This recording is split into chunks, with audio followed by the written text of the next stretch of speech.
This episode of InCamp Podcast is brought to you by Dead on Display European Skull Mounting System.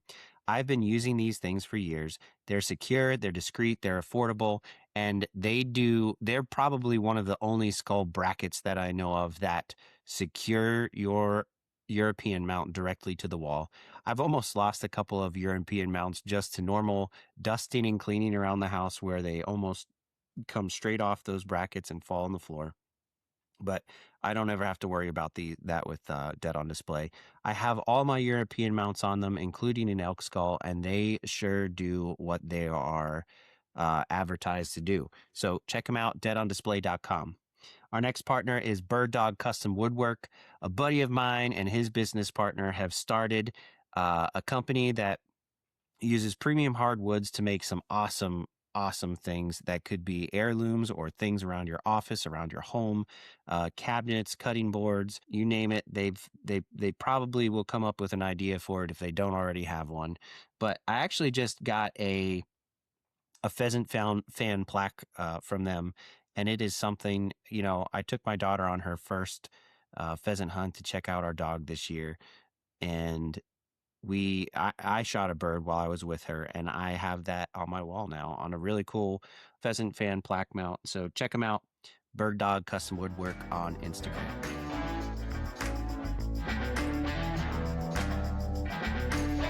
What's up, everyone? Welcome to the show. You're listening to InCamp Podcast, the show where we talk all hunting, all fishing, all the hard-earned lessons that keep us coming back season after season. I'm your host, Aaron Hepler. Today, I've got a guest, and he might be an up-and-comer, but I wouldn't consider him that because he's kind of taken the field by storm. This guy has a lot of unique hobbies that are related to hunting and fishing. He is an absolute beast in the field when it comes to deer, squirrel dogs, bears, mules. He's learning the mule thing, but I think his dad is teaching him pretty well.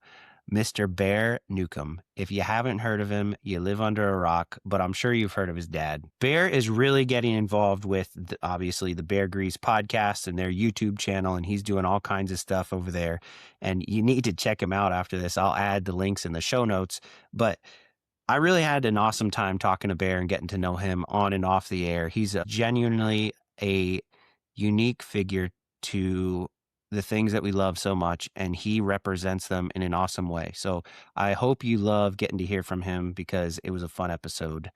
Enjoy this one. This is InCamp Podcast. We were just talking about it with the raw materials man himself, Meat Eater's own Bear Newcomb. What's up, buddy? Yeah, thanks for having me, Aaron. Great to be on. I'm excited. This is the Bear Grease takeover protege. I'm pretty excited. You're doing all the most of the YouTube stuff now there, right? Yep. We just launched the YouTube channel. Mm-hmm. Yeah, it's gonna be awesome, man.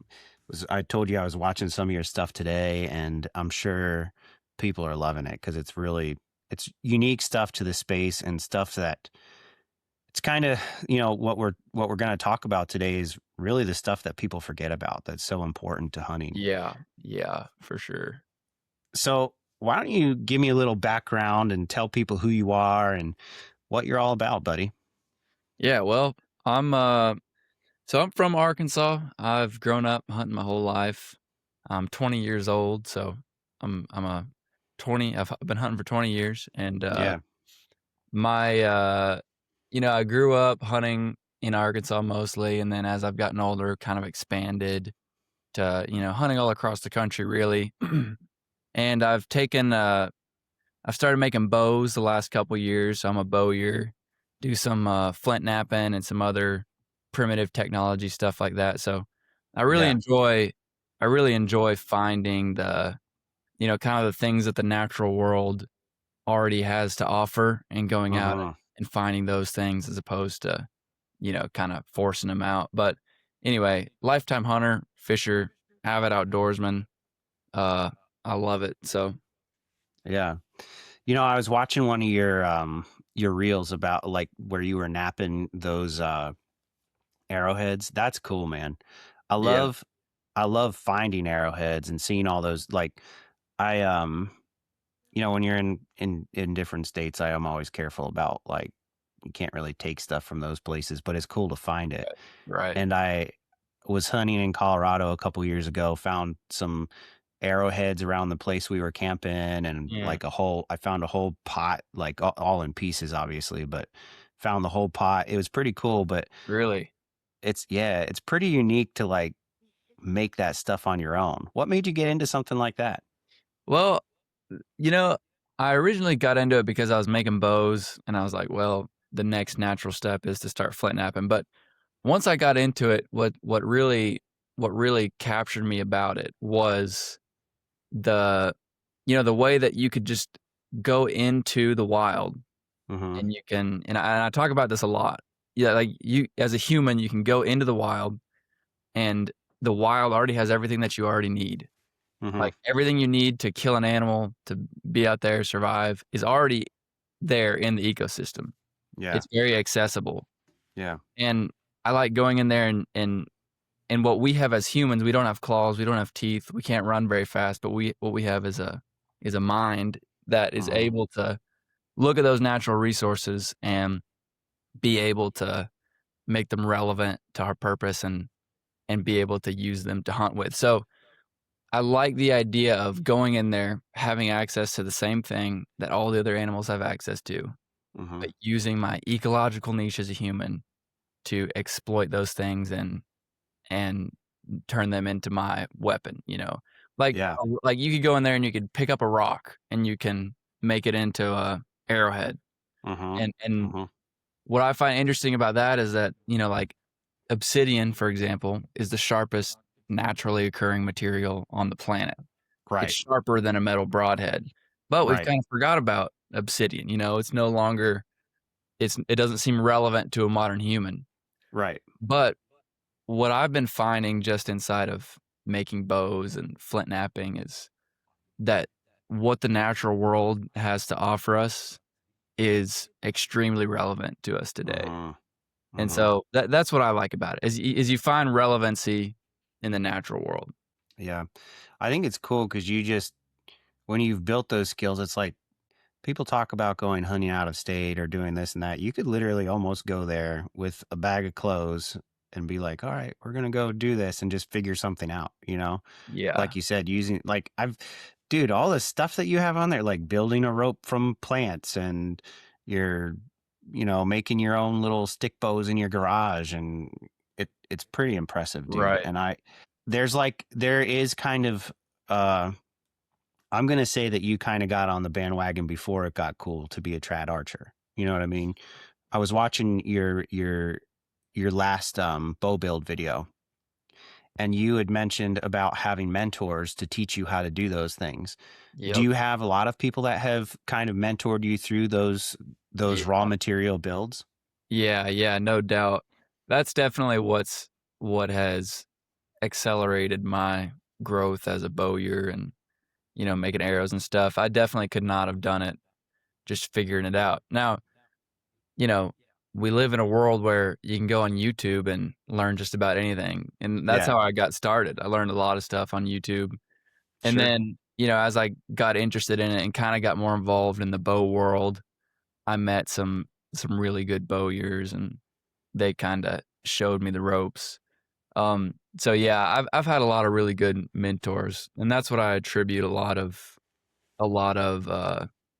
my success in that world to, is just having people around me that really know what they're doing and being willing to teach me. Yeah, that's so cool, dude. It's so important to have those kind of people, especially when you're young and like you kind of want to expand that stuff and learn the right way before you get to being a certain age and being like, well, now I Right. want to teach people, and I've never had an example of being taught. You know what I mean? Yeah, It's kind no of doubt. kind of cool. Mhm. So before we dive into the meat and bones of this podcast, what was it like growing up in the Newcomb family? Because I'm sure it was a ride. Yeah, I get asked that question a lot because, I'm sure you sometimes do. my dad will post pictures of us with, like, when we were little kids, we had pet deer because it was legal to Yeah. have pet deer in Arkansas at the time. Yeah. Uh, so yeah, it was definitely a little bit of a unconventional childhood, which I didn't really realize until I got older, that that wasn't, like, normal to have, like, pet deer and stuff. But, No, my dad and my parents were always, they always gave us plenty of opportunity to be in the outdoors and like we weren't allowed to like play video games or anything like that growing up. Like Yeah. what we did for fun was we went down to the creek and caught crawdads and whatnot. Hmm. So it was definitely, I spent a lot of my childhood in the outdoors and that's because my parents really provided a lot of opportunity for that. So It's a good life, man. Because I grew up similarly. I didn't have a Xbox or a PlayStation. We had 3 channels on the TV until I was like, actually, until I moved out of the house. You know what I mean? And mhm. we built dams in the creeks and Yep. made little switch bows with maple sticks and Uh, played with toy machine guns out back and stuff like that.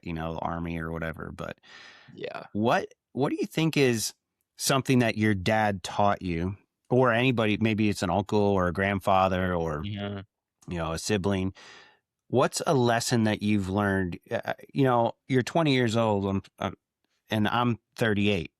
I'm still learning stuff now from people that the learning's less than it was when I was younger, right? Mhm. But I'm still learning things from people that I have respected as mentors or whatever. Like I'm still learning things from them. But what's a lesson that you think is pretty well ingrained in you that you want to take when you start mentoring people, or maybe you've already started? What are lessons that you've learned that you're going to take with you? Hmm. You know, I think the one of the biggest things that the all of my mentors around me have kind of instilled in me, and I'm thinking specifically my dad and both of my grandpas, what Mm-hmm. they instilled in me was just an appreciation for the natural world. Mm-hmm. Like it's not going into the wild and seeing what you can take, but it's going into it and just seeing what you can experience more than anything. And a lot of Mm-hmm. that involves giving back. Mm-hmm. And I think that's a big lesson that I've learned because that's kind of the way I was brought up. But then, once you can drive and start to make friends, like you start to have to try and figure things out for yourself. Like you can ride for a while on what the people around you Mm-hmm. tell you. But at Yep. some point, you had to figure things out for yourself. And so I came to a point to where I don't want to say I lost that, but like I had to kind of like actually understand it and actually figure out how to appreciate it. Yeah. And, I think that was just like a core thing that my dad instilled in me was an appreciation for the natural world. And Yeah. then ultimately, whenever it came time for me to discover that for myself, it was a lot easier to find because I already had that. But what I found is that there's a lot of there's a lot of people who hunt and fish, but don't necessarily have that mentality. A lot of it's this Mm-hmm. mentality of what can I take? Yeah. And Absolutely. and that's something that I would definitely like to kind of pass on. Like the natural world is something that we've got to cooperate with. Mm-hmm. Mm-hmm. So I like the concept, and I love, because I'm the same way. The experience is what you really should be drawing from. So we live in a place, in a time now where uh, that's not always the priority or what the attraction is to hunting and fishing, right? For Right. you and me, it is, because we grew up doing this, and we're like, oh, I want to go hunt this place or go check out this place out back because I think this is what I can find there, and how much enjoyment you'll get out of hunting a certain spot, or the enjoyment that you get out of chasing in that spot, or the difficulty that it was to be able to hunt or fish a certain spot. Mhm. A lot of people now are like, oh, and some of it's like kind of innocent, like, oh, it'd be really cool to like fill my freezer. Like I like to fill my freezer too. Right. And I like bighorns on my wall, but Right. that's a lot of the time that's the initial attraction because that's what they're seeing, right? They're Mhm. seeing the social media posts of somebody super excited to kill a big buck or whatever, and they want that too. And I don't think there's anything wrong with that. Right. So how do you blend those two and be like, hey, this is real. It's really cool to kill a big buck. There's definitely something like I like killing all bucks, but there's definitely something when you kill a real big one and you've done it for a while, you know the difficulty that it takes to kill a buck that's older and maybe a little bit smarter, or a bear that's super elusive compared to, Mm-hmm. maybe it's easier to kill a bear in one place versus another place or whatever it happens to be. How do you blend those two? How do you blend the visual effect and the visual appeal to, hey, you want to take that natural experience from wherever you're going? Yeah. Um, I think probably the first thing that comes to mind is being drawn more to the challenge of it and the personal challenge of it Hmm. rather than being drawn by trying to do something to impress people, you know? Yeah, yeah. Uh I think once you like really find yourself deep in challenging yourself and going on, big adventures and like pushing it to the limit, it just has a way of kind of humbling you a lot of times. Like you just Mm, it's hard to go back at, for 3 days in a wilderness area and just get beat up and come out of it all cocky and prideful. Like that's one of the great things about, the wild. It's like it's gonna humble you. And mhm. I think the more you do that and the more you engage in that personal challenge, the more and more you start to, you're able to block out the noise of the external things like social media. Yeah. Um, so yeah, I think it's the challenge would be the answer that I've got. I think that's such a good way of putting it because you know, just thinking about that is sometimes I think being humbled often means being satisfied too. You know what Yeah. I mean? Yeah, Um, 100%. I don't know when if I've ever been cocky about something, and I'm sure there's plenty that I have been because we're humans and that's easy to do when something goes your way, right? Mhm. When it doesn't, or it couldn't have, or it might not have, I think there is some satisfaction and really like happiness that's drawn from that. And that's probably why, like, in the middle of a really hard, challenging hunt, you're like, I'm selling all my crap. I'm not doing this anymore. And then you make it like 2 weeks and you're like, I'll be back there next year. You know Yeah. what I mean? Yeah, yeah, definitely. And I think like even in the success, it can be humbling a lot of times. Like I killed one of my better well, I killed the biggest deer that I've killed yet this last fall. Hmm. And walking up to that deer was just like it was more humbling than anything because it was just like, wow, this is like Yeah. I've been after this for so long to finally Like, come up on it. It's just like, hmm. man, it's a it's a humbling experience for sure. Yeah. So I think, and that's kind of what I'm talking about is you knew what it take, you knew what it took to get that. You Yeah. knew you've hunted for 20 years now. You know that it took all this time and effort to learn about it's collective, right? Maybe you were learning about that specific buck and maybe I think we should just tell the story at some point here, but you were learning about that specific buck or you were learning about the deer in the area, but you've been learning about deer your whole life. I mean, Mhm. you had pet deer in the backyard that probably taught you something about deer. Right.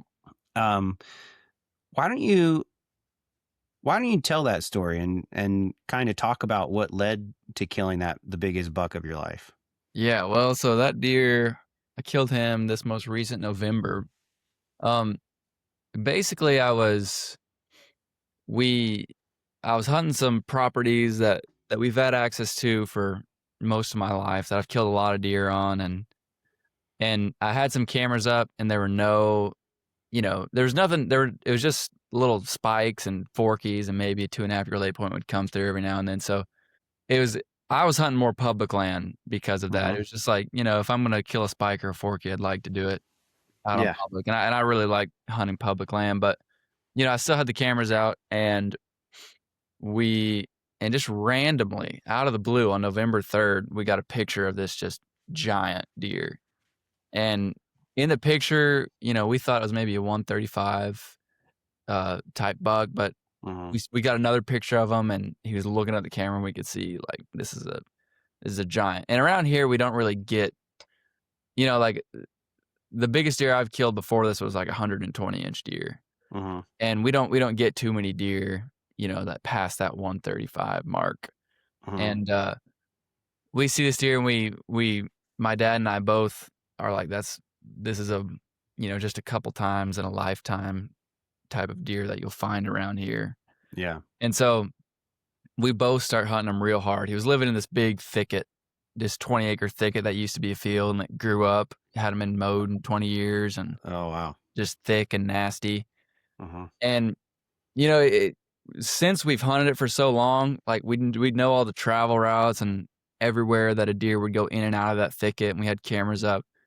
And that deer was just not going anywhere. Like, we only got pictures of him in that thicket, Mm-hmm. and he was staying in a real tight radius. And a farmer, he told us that he saw the deer cross his field, and with that intel, like, we kind of knew what he was doing, and he was staying real tight. He wasn't ranging real far.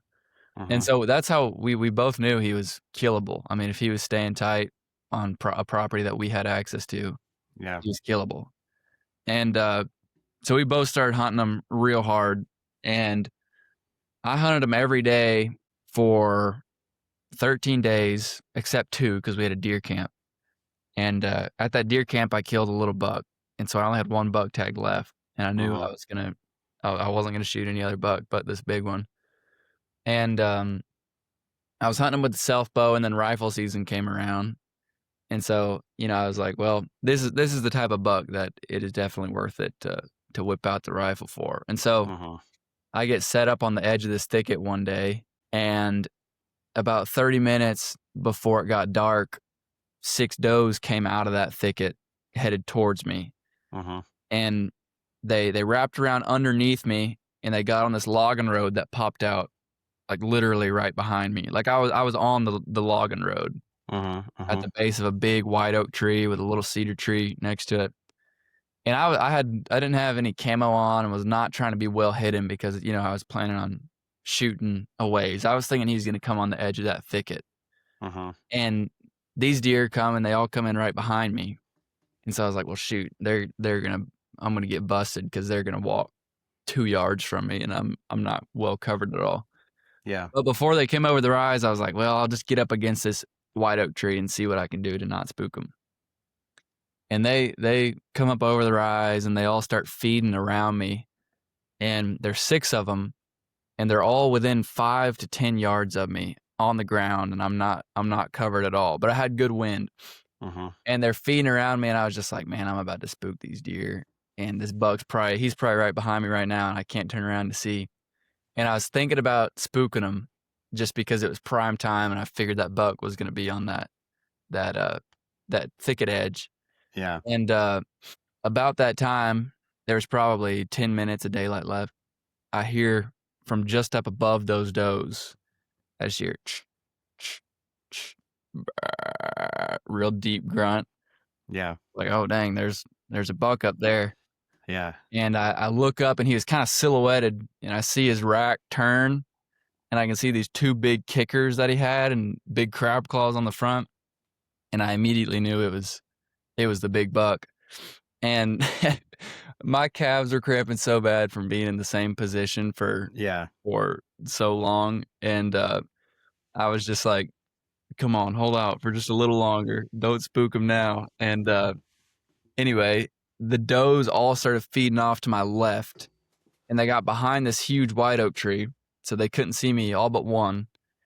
And I was like, this is my chance, because they're about to Mm-hmm. pop out on the other side and be able to see me. So I Yeah. flick the safety off, and it goes, and that doe just pegs me, and she starts stomping her foot and, like, Oh, no. looking at me, and she's only 5 yards from me.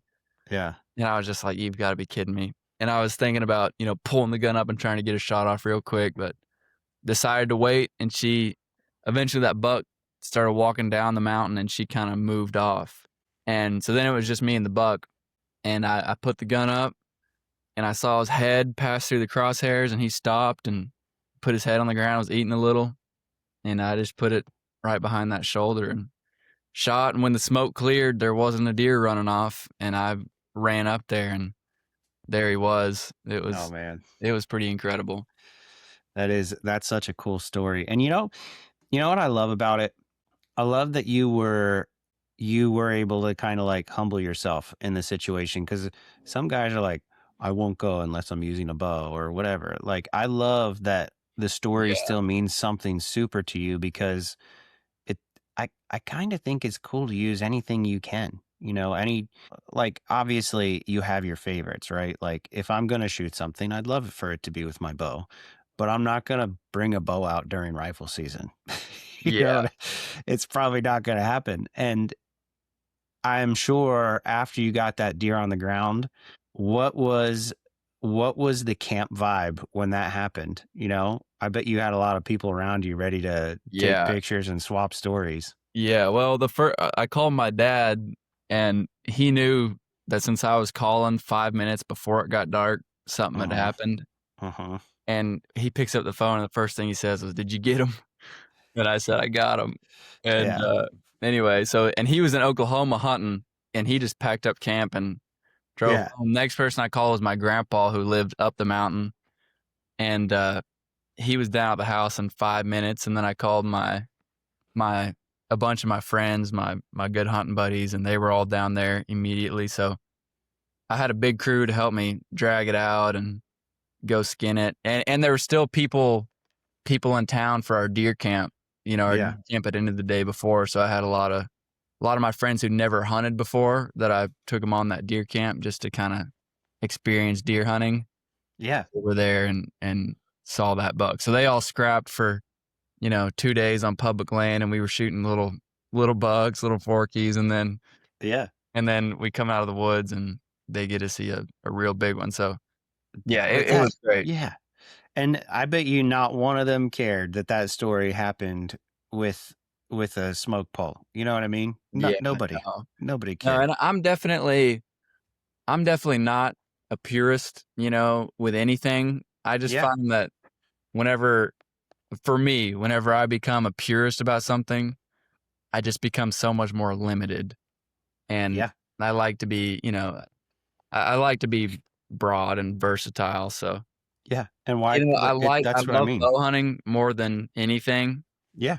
and I think it's something that I'll do for a long time. But I will, I'll absolutely pick up a rifle and go. Yeah.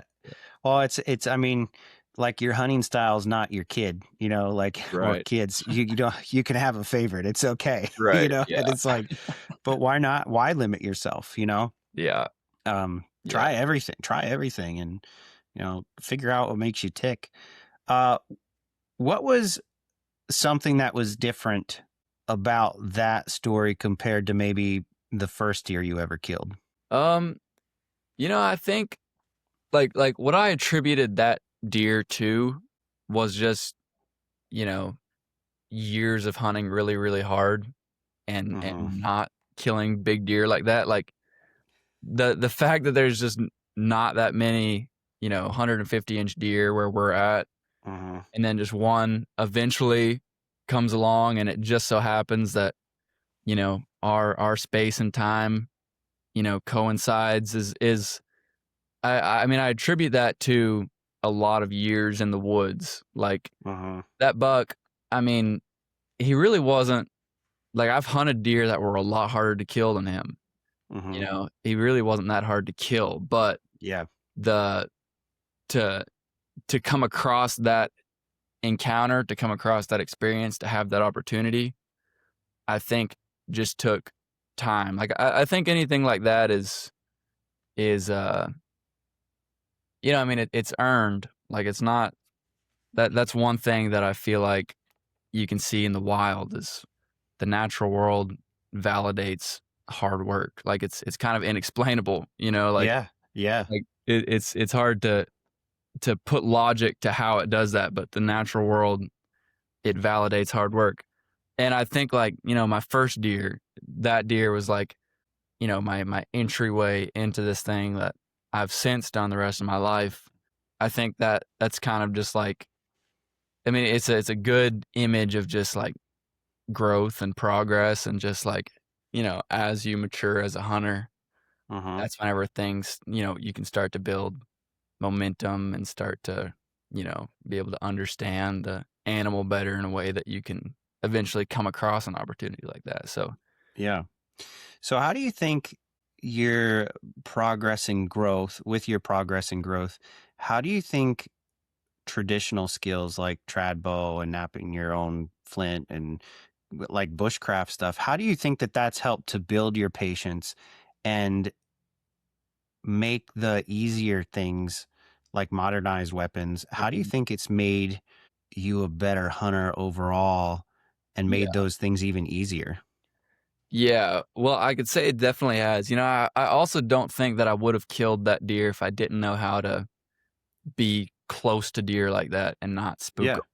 And Well, I can definitely say I learned that through hunting with the self bow for uh-huh. the last couple years, 'cause I do a lot of ground hunting with the self bow, and it's, I feel like getting that experience, that exposure of, like, being close to deer, like, trying to be inside of 10 yards of a deer Yeah. on the ground, like, I've yet to actually kill one like that with the self bow, but I've Uh-huh. sure hunted a lot like that, and I've gotten really close a lot of times, and it definitely changes the way that I think about, any sort of setup and, like, my movement. That's one thing I've Uh-huh. noticed a lot is, like, really practically, like, your movement whenever you're close to deer is super important, Uh-huh. and my my skill level in that was not very good whenever I was just hunting with, like, a compound bow, Mm. and then once I tried to start getting within 10 yards and sometimes on the ground, that's whenever I really started to learn how to be close to deer. But, I mean, it's kind of like anything. I mean, if you limit yourself, if you put a lot of limitations on yourself and you become used to that, and then all of a sudden you take those limitations off, things feel easier. I mean, it would be like running around with big, 10-pound weights, you know, and then taking them off, you all of a sudden would feel a lot lighter. Sure, that's a good Um, way of putting it.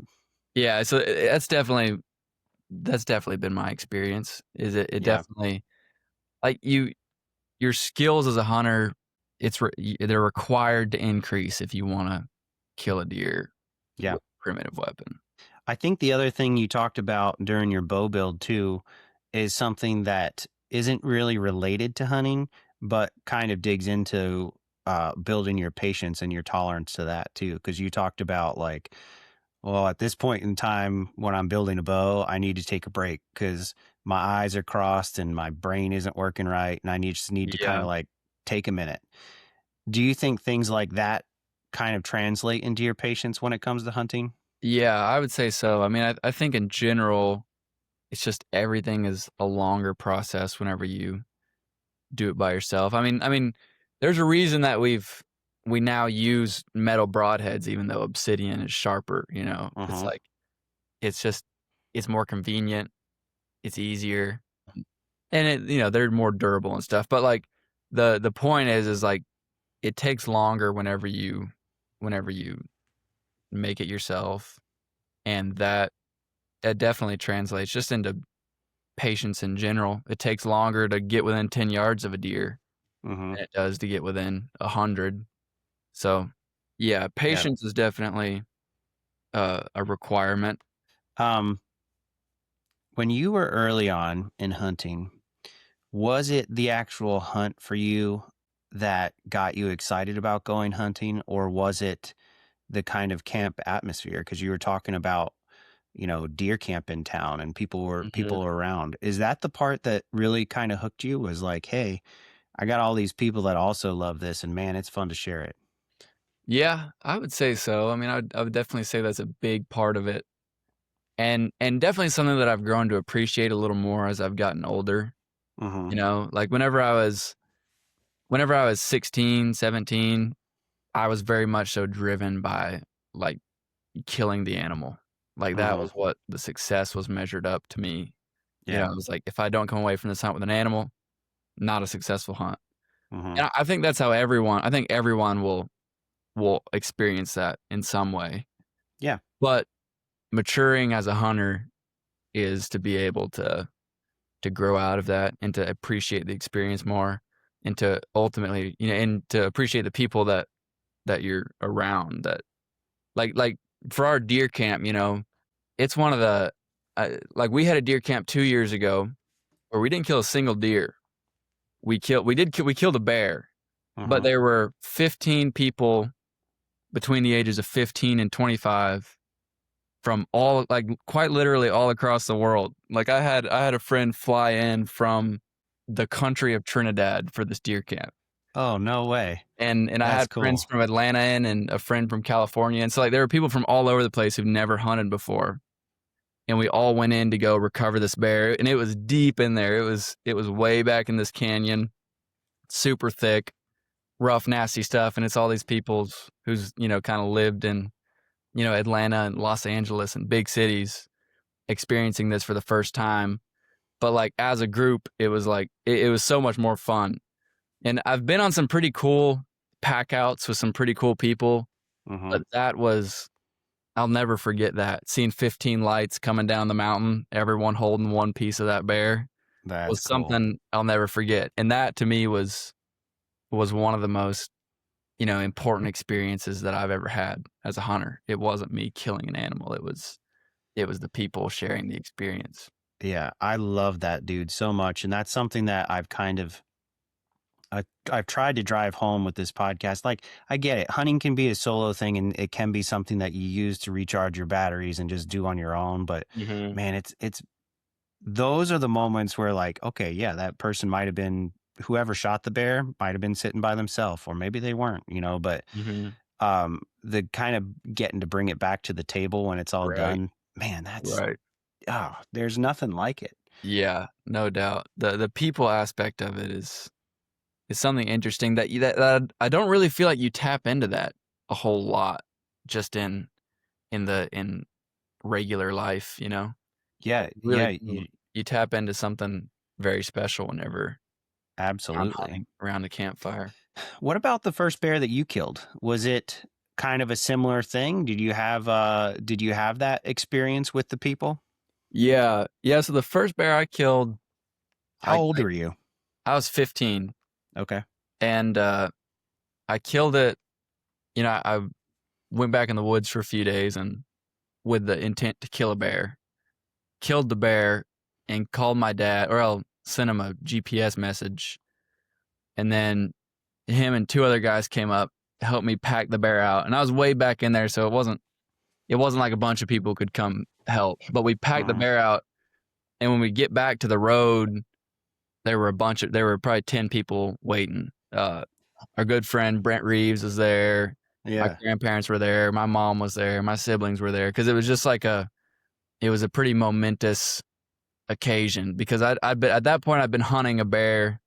I've been trying to kill a bear in national forest for 5 years, Mhm. and it finally just all came together.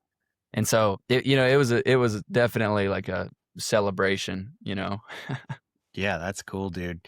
Um, it's it's fun when it works out like that, when you can, because all like I said, all those people, same idea. All those people kind of know what you've been up against and how hard you've worked for something like that. Right. The pack outs for me are something that I just love. It's pretty like Mhm. as far as it's very traditional to drag your deer here or whatever very far. Right. And I don't really know a lot of people that pack things out. And I remember telling my buddy, I'm like, we scouted this area that was pretty far in, and I remember being like, Mhm. I'm not dragging a deer all the way out of here. Like Yep. we're gonna try this thing and we're gonna like quarter it and we're gonna pack it out, and it was kind of a weird concept to anybody I talked to was like, yeah, Yeah. packing a deer Yeah. out is Eastern fun, hunting, it's just not as common. right? And I don't know why. Honestly, like I have a quarter mile rule now, man. Like if it's further than a quarter mile, it's getting packed because it's easier. Yeah. and And it's fun. I don't know. There's Yeah. something cool about an animal in a backpack, you know? Have you ever heard of shock pouching one? I haven't. So Oh, yeah. Your dad did a video on that, didn't he? right, where you tie the Yeah. legs together. Yeah. How's that? Yeah, it's decent for like here in the where we're at, the deer aren't huge. Like, Mm, a good doe might be 110 pounds maybe. mm-hmm. So you can, if you gut them, you can do that. Yeah.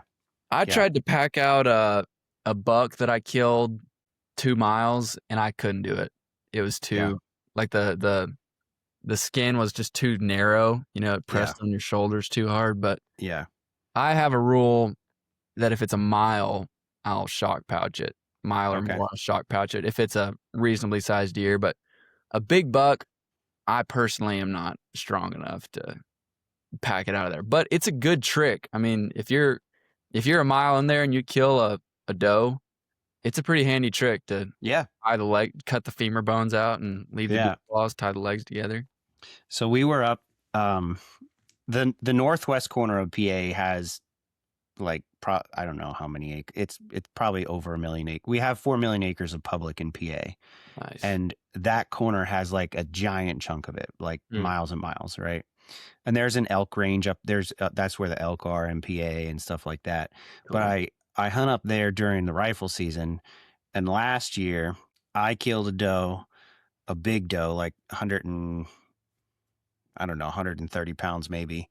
And my my buddies both killed does, and the last one that the one guy that was out for this, it was about a mile, and his was also the smallest, and he like ended up, it kind of like, he didn't shock pouch it, but he kind of did the same idea. He just like tied it on the bottom of his backpack and hiked it out that way. But Yeah. and the other two of us, there was snow, so we drug them, and I was like, I am never ever dragging a deer again, because but it makes for good stories, at least, Yeah, no doubt.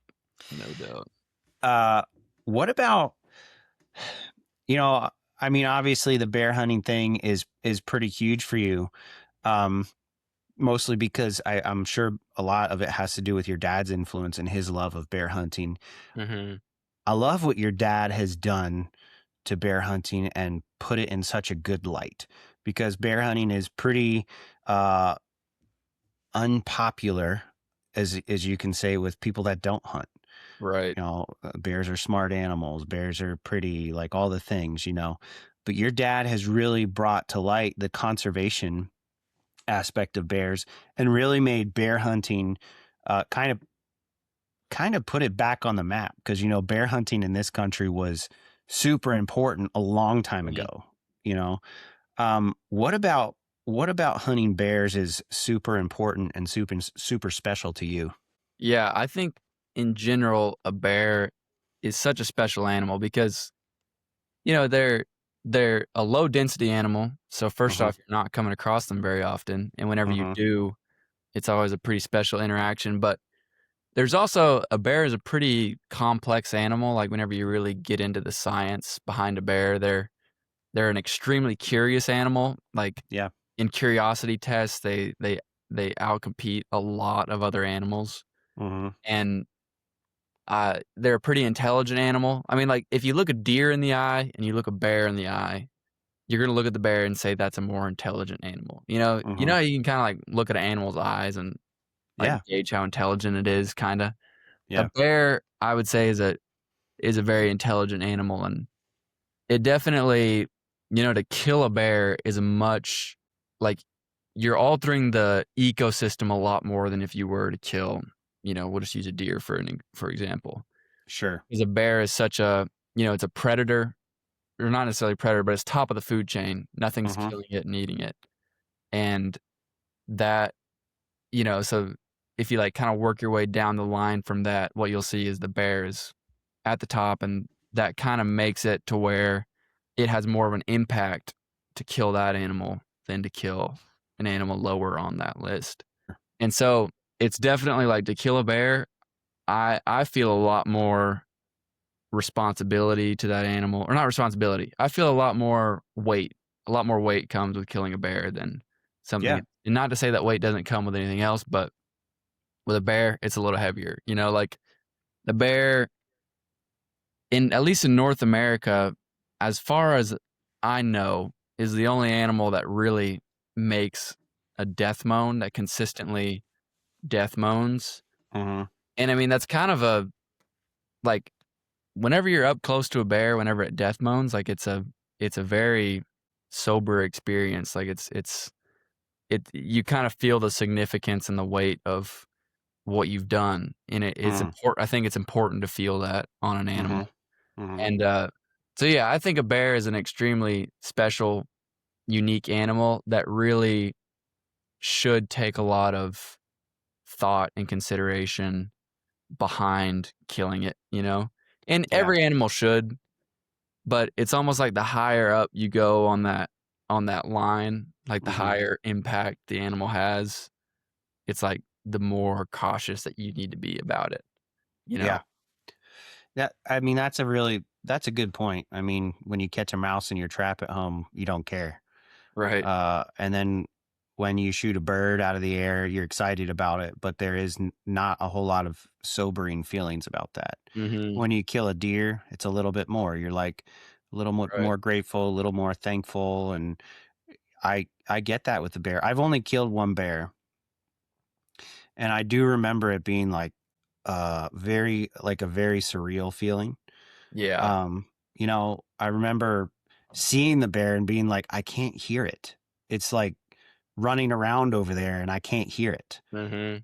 And I almost couldn't see it to start. And it was in the wide open. Like, you know what I mean? Just Yeah. the way it moved and it almost was like a shadow, you know? Mhm. Yeah, there's a lot of the Native Americans tribes had like very specific like rules around like killing bears that they didn't have with other animals. Hmm. Like they'd always walk up to it behind it instead of in front of it so it couldn't see, or they'd cover its head when they skinned it, stuff like that. Mm. And I always thought that was interesting that like for thousands of years people have recognized that bears are a really special animal. Like Yeah. there's a lot of digs that they've done where they've found where they've like ceremonially dug a grave for a bear, you know. Hmm. Hmm. And I find that interesting because it's like it's kind of the same thing that we're talking about now, but just, you know, their version of it. It's just like Yeah. it's a special animal. And so Yeah. it's to be taken with, you know, some weight to it.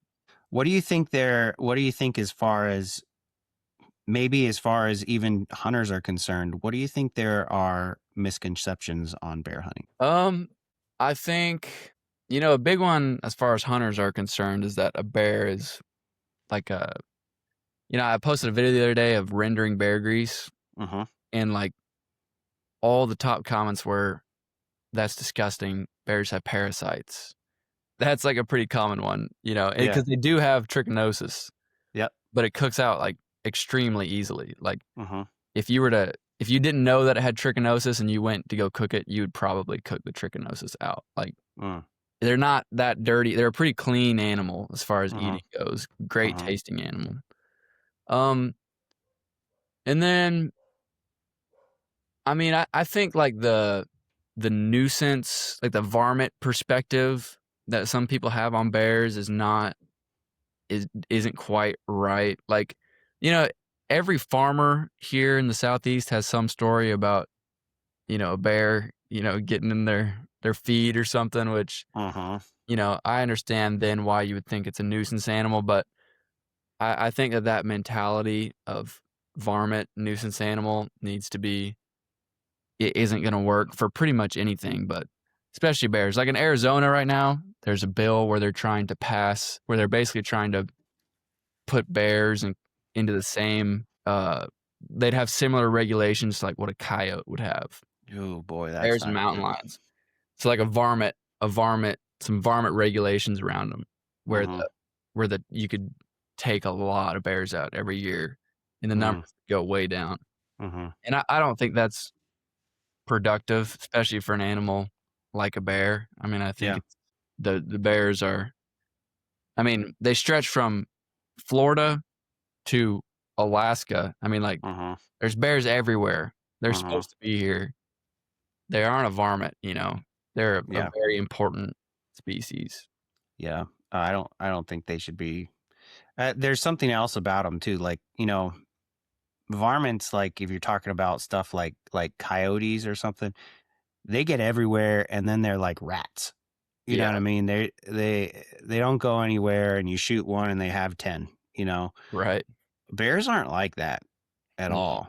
no. And they definitely are. They're definitely a special animal, but I think it's interesting because that was, I thought that would be a misconception that you would bring up is like the trichinosis thing.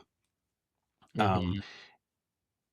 w- and a lot of people will be like, oh, bears don't taste good.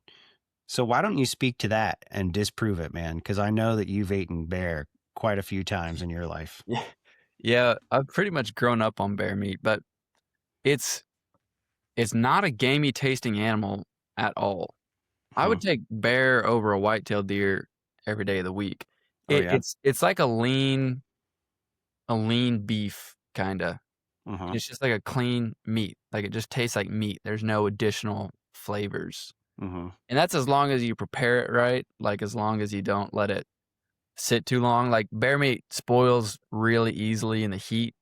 Whenever you kill them, the bacteria starts forming, like, pretty much instantly, kind Yeah. of around their throat area and gets to the meat super quick, so if it's hot and you kill a bear, you need to take care of it immediately. You need to get it gutted as quick as you can. Hmm. And so I think that is probably a reason that a lot of people have bad experiences with it is, you know, poor preparation or the meat got a little spoiled or something. And that's Yeah. not the same with any wild game, really. A lot of it I feel like comes down to preparation. But bear meat is a very good, clean meat. Yeah. Yeah. Agreed. What do you think from the bear hunting perspective? What was your favorite or maybe the hardest bear hunting adventure that you've been on? Hmm. That's a tough one. My favorite I would say would probably be my first hunt because it was there was so much leading up to it and then Your first bear or your first hunt? or first bear, sorry, Yeah. yeah, first Okay. bear, not first hunt. Because there was so much leading up to it, and then getting one was an extremely rewarding experience. But I recently had the chance to go to Southeast Alaska on a Uh huh. bear hunt, Uh huh. and that was the coolest trip I've ever been on, but we saw 40 something bears, and I ended up killing a real big bear right on the ocean, right as the sun was setting and the moon was rising on the other side, and Uh huh. big mountains everywhere, and it was just a cool super cool experience, beautiful place. I think Yeah. the place was what made it cool more than anything, Yeah. but the black bears are thriving up there, and Uh it's huh. it's it's interesting to see how they can thrive up there, and they look almost identical to the bears that are thriving all the way down in Florida, you know? Yeah. Like, Yeah. they're just a universal animal that's just like it just works in every environment, you know? But Yeah. that For was a sure. cool hunt. That was just I think mostly because of the place, but that's Yeah. definitely one that I'll never forget. Well, speaking of like kind of a contrasting thing, what do you think's important about being able to just hunt in your backyard? You know? Yeah, yeah, I think that's very important. Um, Whenever I came back from that Southeast Alaska hunt, I immediately Uh-huh. turned around and went to Montana, and so I hunted for 22 days straight, bear hunted for 22 days straight, and it was That's awesome. a grind. It was these big yeah, it was a big adventure, got to see new places, killed 2 bears, came Mm. back to Arkansas, and the first thing that I did was I went frog gigging with my buddies. We went frog gigging in my janky old John boat that hardly even floats, and we went and caught frogs and grabbed some snakes and stuff, and it was a great example of the contrast of, like, Alaska black bear hunting down to, like, Arkansas frog gigging in a lake, like, Mhm. at a glance, those 2 things would seem, like, really like, you would think that Alaska would be a lot more significant than frog gigging, Mhm. but I didn't find that to be the case. I found that the that it's like, the wild there's always something to do in the wild, year round there's something to do. Mm-hmm. And I think as a woodsman, like, what makes a really good woodsman is someone who can pick out something, who's able to be good at all the different things year round and look at the little niche opportunities inside of the wild and be able to exploit the things that it has to offer if you're willing to go search it out. And, Yeah. I think, like I think just experiencing the wild is the same anywhere you go. Mm-hmm. Principles, the fundamentals of it are the same. Like the from the Arctic tundra to the Amazon rainforest, the laws of nature don't change, and the Yeah. laws of nature kind of shape the same things, but just slightly different versions of it. And Yeah. so, while somewhere like Alaska might be like this big, you know, couple times in a lifetime type of thing, it is to me, it's no more valuable than frog gigging on the lake. Like, it's all the same, really, and you're just experiencing different sides of it, looking at it from different angles. Yes, absolutely. Dude, that's such a good mentality, and I think that's something that's so cool that you can do, because that's when I told you about this podcast, the versatility is what I really love.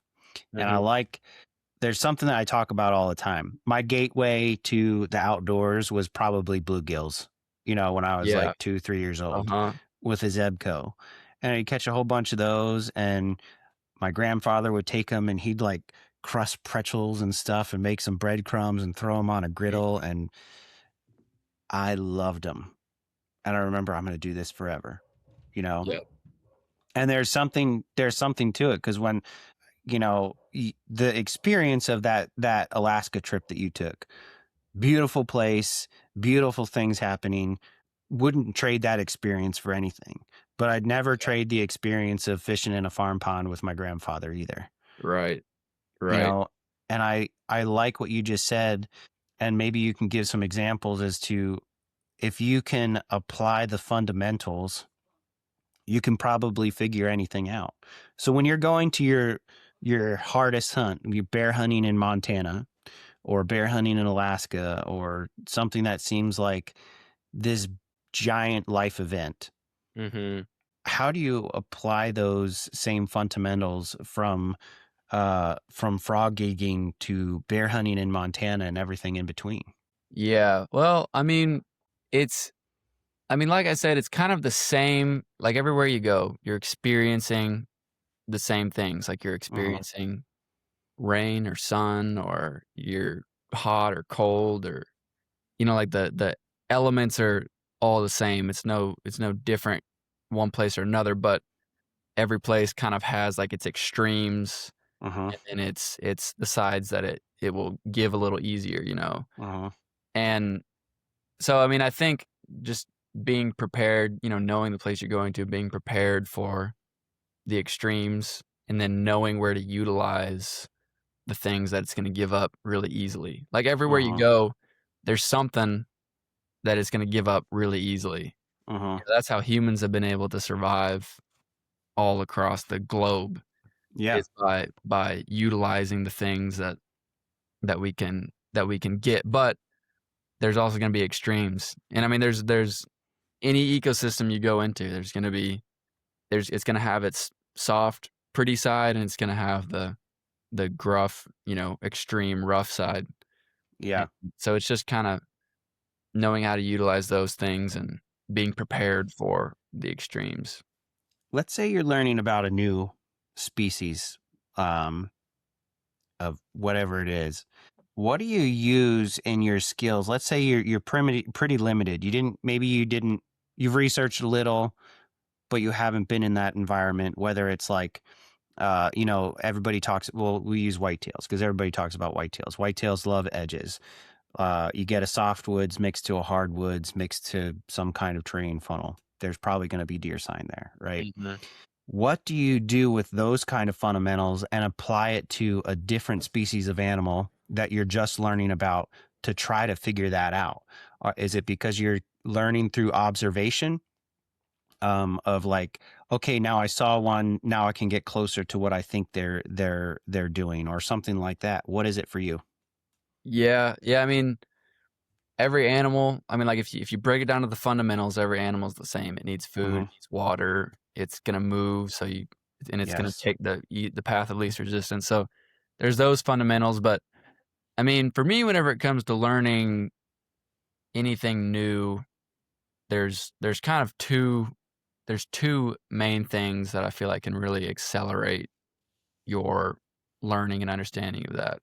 Perfect. First thing being, if you can find someone who's experienced and knows what they're doing, that is gonna just, like, take you from here to way up here. Yes. That I mean, you'll save years and years and years of running your head into a wall trying to figure it out if you find someone who's experienced. Hmm. But that ties into my second point, which is running your head into a wall until you eventually start to figure it out. I mean, it's back to the same point of, like, the nature is gonna validate hard work, and it's just Mm. inexplainable. It's the logic behind it is kind of inexplainable. Yeah. If you just run your head at a wall and you just keep going and just keep trying to make it happen, eventually it will happen. Yeah. Like, I had that. That's kinda what I learned on my first bear was, like, if you just keep hunting, eventually it will happen. Like, Yeah. drive will get you so far in Yeah.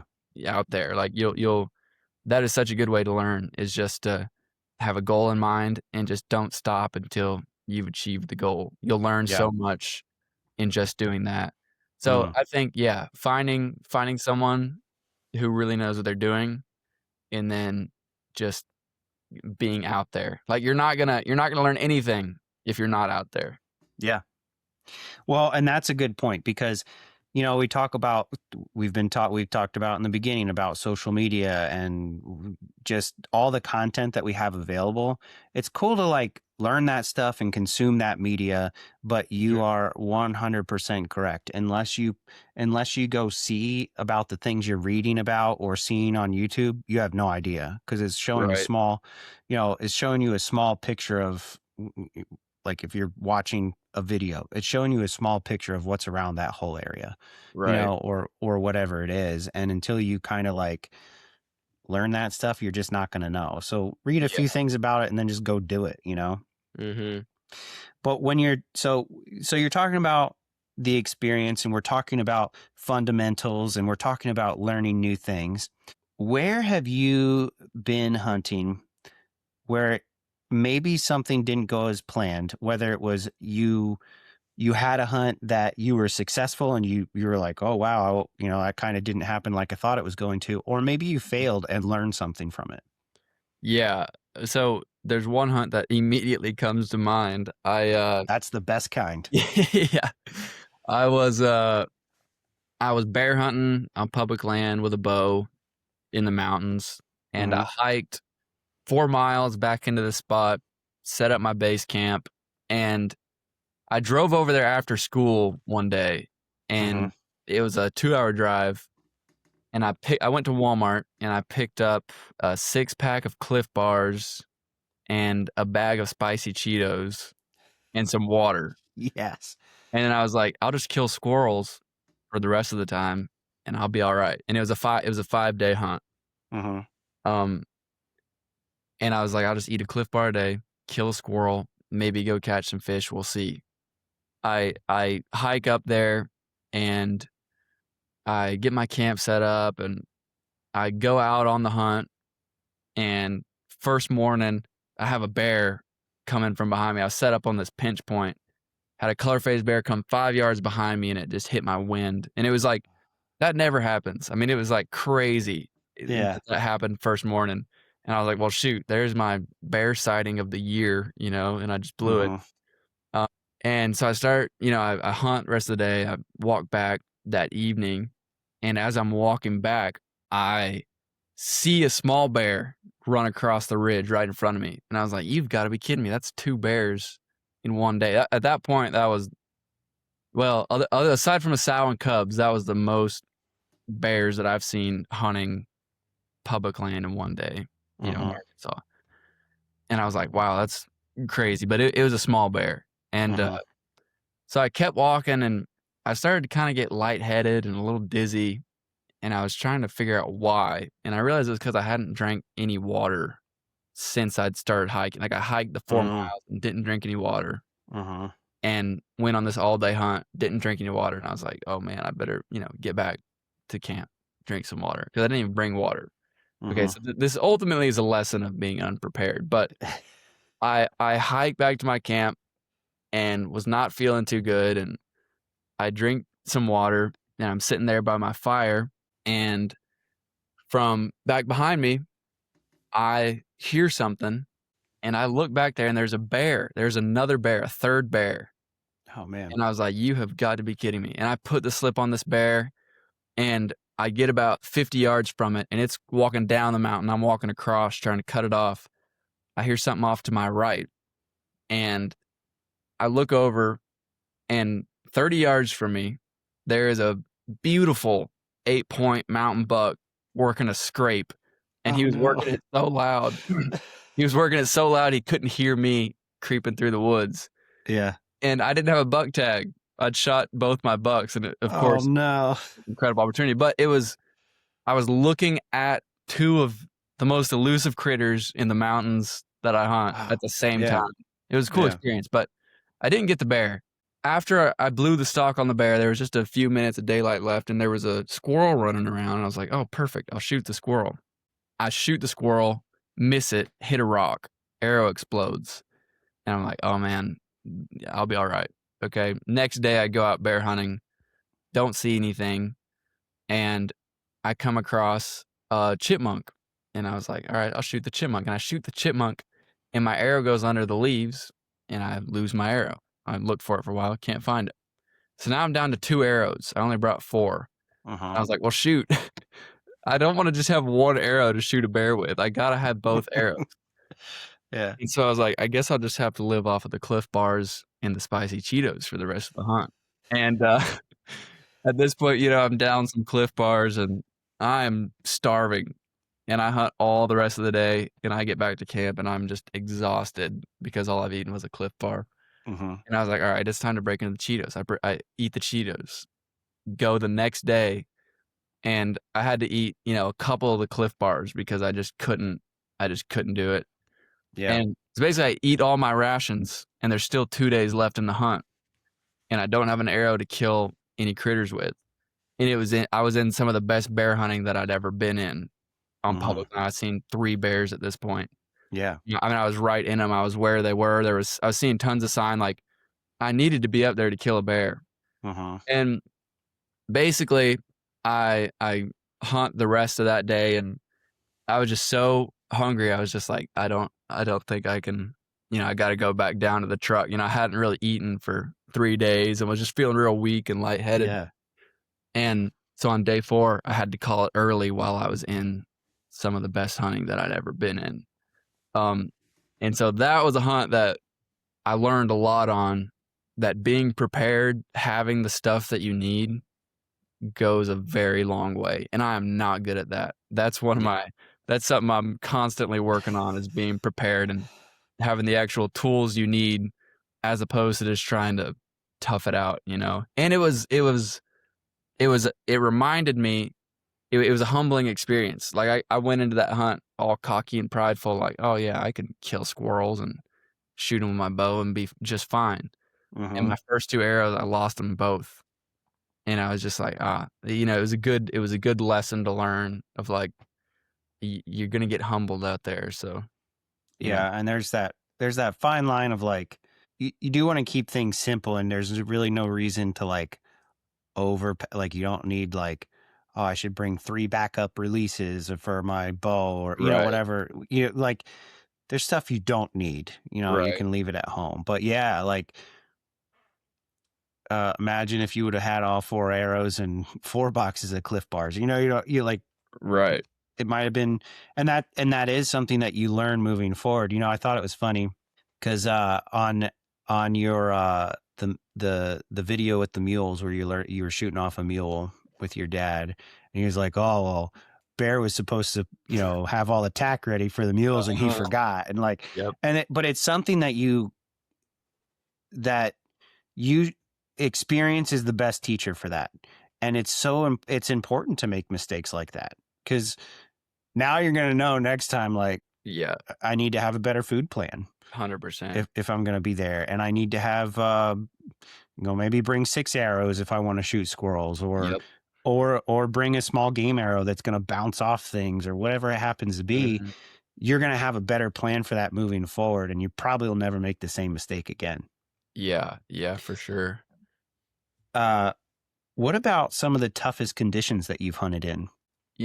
I hunted in well, in Alaska, it got really cold and rainy, and Mhm. we were just soaked, and we were on a boat all day on a Mm. skiff driving Mhm. 30 miles an hour, and, it got pretty cold. I mean, my dad was he was about incapacitated. I mean, he couldn't like, if we saw a bear, he wasn't gonna be able to go after it.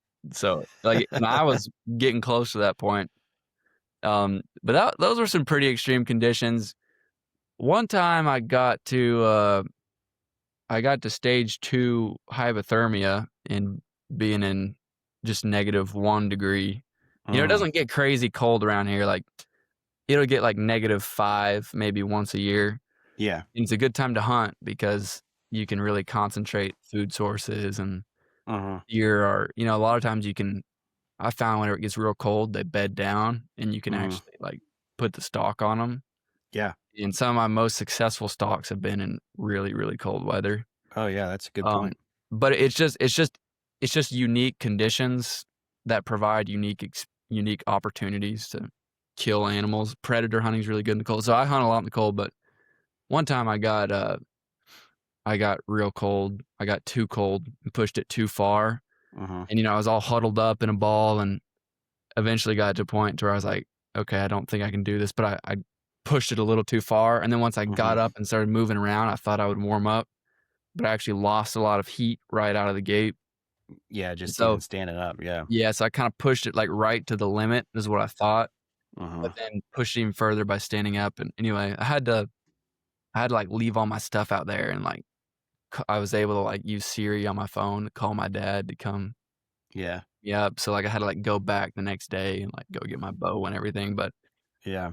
I got to stage 2 hypothermia on that, and it took a long time to warm up from that, but Yeah. There's it's kinda crazy, because cold is something that like, once you get there, you just can't get away from it. Like, yeah. you could be hunting in a lightning storm, and there's some kinda story that goes along with that or something, but there's something about cold that you can't get away from. Yeah. I I did that too. One time I was hunting, and it was, like, -9, and Mm. we were duck hunting on this little creek. It was the only open water because it moved pretty good, and I shot a goose, and this goose, I, like we were hunting on an island in the middle of this. I guess it's not really a creek, it's more like a river, but, we were hunting in the middle of this island, and I jumped out. I shot the goose. It landed in the water, and the water's, like I said, is pretty quick, so I jumped out, Mhm. and I'm, like, running after this goose, and it's doing the flopping thing or whatever, and I went to grab it, and it's, like, pecking me, and I'm, like, trying to get it so it doesn't peck me and I can, finish it, whatever, and I tripped on a rock, and my Oh, waders shoot. just immediately balloon, right? Oh, And yeah. it's Oh, -9, that water's freezing cold, and I'm like, those are the times where you gotta be, like, immediately, like, I don't wanna quit hunting, yeah. but that would be the dumbest thing I could do. I'm immediately, like, I grabbed the goose, threw it on the thing, and I start picking up the decoys, and my buddy's like, "What are you doing?" I'm like, "Bro, I'm a balloon right now. My waders are full of, Yeah. like 32-degree water." You Yeah. know? Yeah, getting wet in the cold it's Yeah. it's dangerous. That happened to one time we were taking my john boat down a big river, and the Yeah. motor broke once we got down to the bottom, and it was like 10 degrees, but Yeah. the only way to get it up the currents was to get in the water and pull it, Sure. and, like, our pants, they'd freeze whenever we'd get out in just, like, a Mhm. couple of minutes, and it was Mhm. me and 2 of my buddies, and we got to a pretty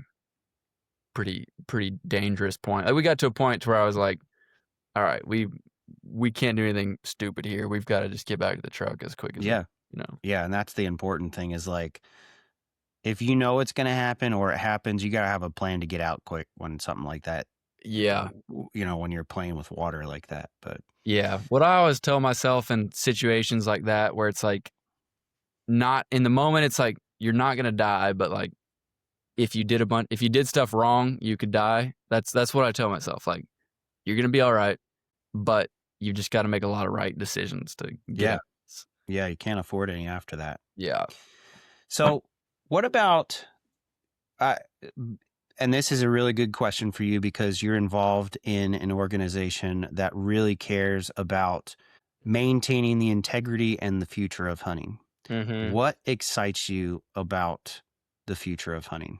Um, you know, what I would like to see in the future of hunting is hunting being accepted, across all the spectrums of, like specifically in North America, Mm-hmm. like that's kind of the hunting that I understand. I don't understand Mm-hmm. other countries, but for North America, what I would like to see it being recognized as a really important tool for conservation across all across all different people groups. Like hunters can see that. Like it's pretty easy for us to see that hunting is really important for managing the wildlife and conserving Mm-hmm. it.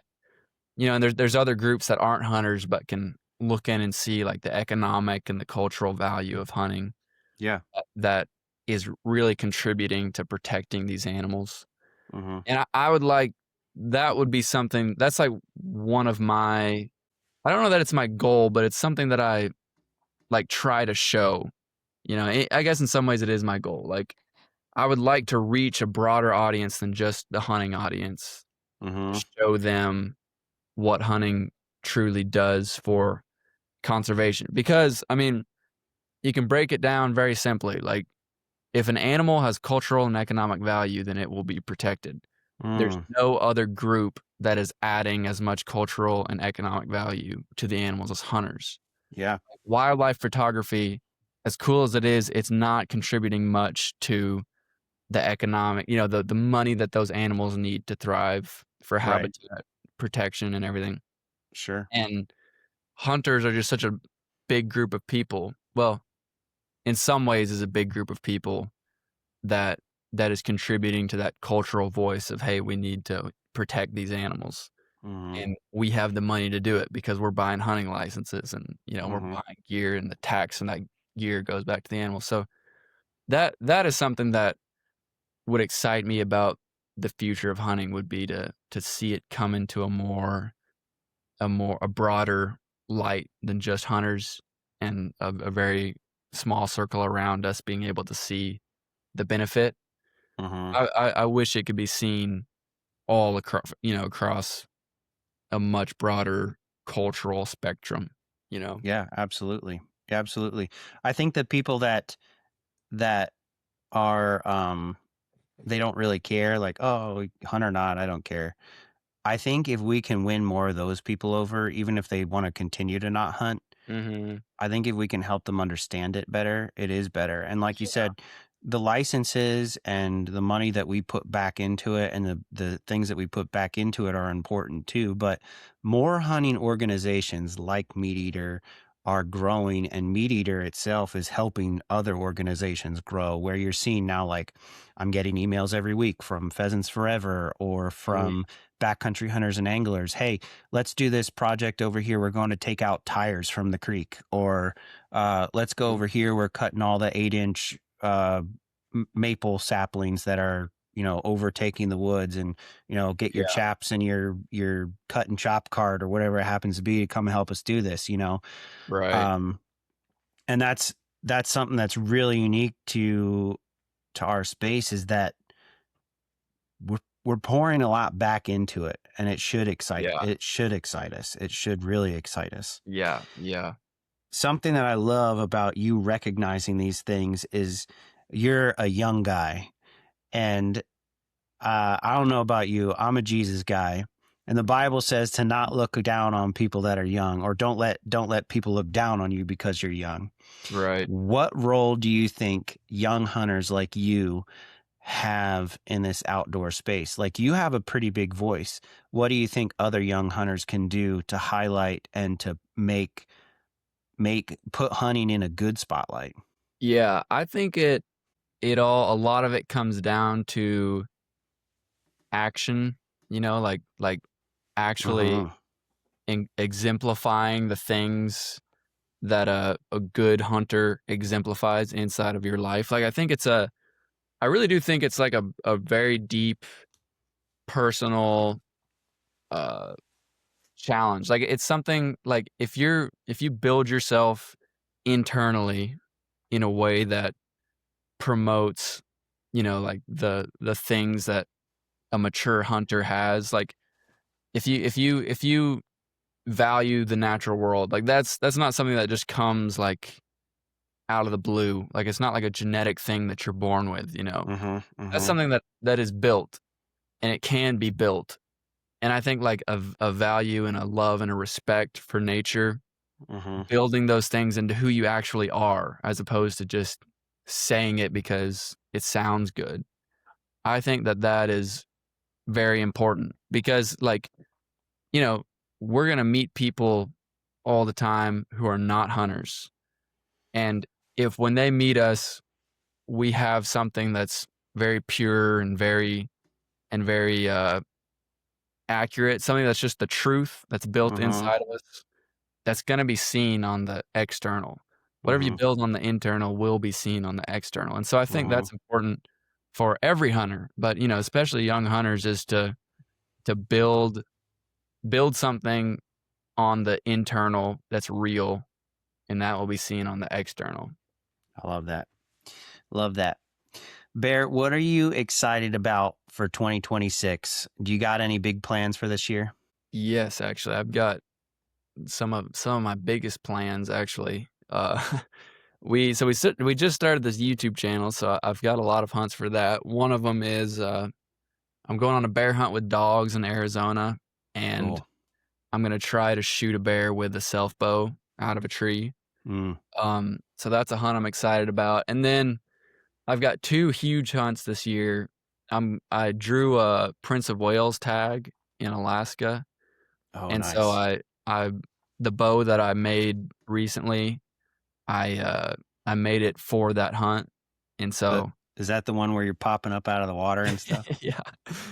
Yeah, so I went and tested it out on the river and made sure it's waterproof because Cool. it's gonna be in the water, so that's a big one. And then, um, it looks like I'm gonna be going on a moose hunt with my dad this year, Mm. so we're gonna go after moose, which I cannot wait for. That's Yeah. something that I've always wanted to do, and Yeah. And anyway, those are. moose is delicious too. Phew. Yeah, So it good. is. It is. Yeah, those Yeah, are some that I'm getting excited for. that's cool, buddy.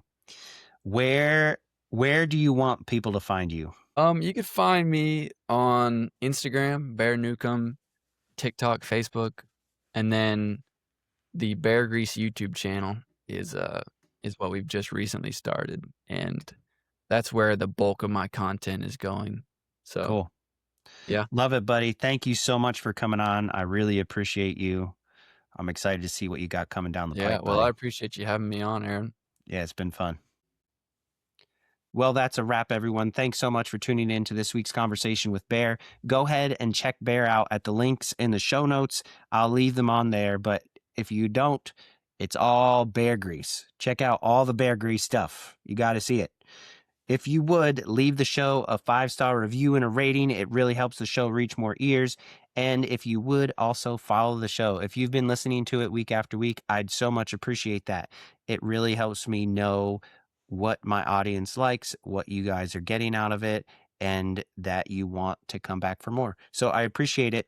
You can reach me. It's at InCamp_podcast on Instagram. You can reach me by email, incamppodcast@gmail.com. I look forward to hearing from you, and I hope you have an awesome summer. I hope this turkey season is being good to you. This is InCamp Podcast.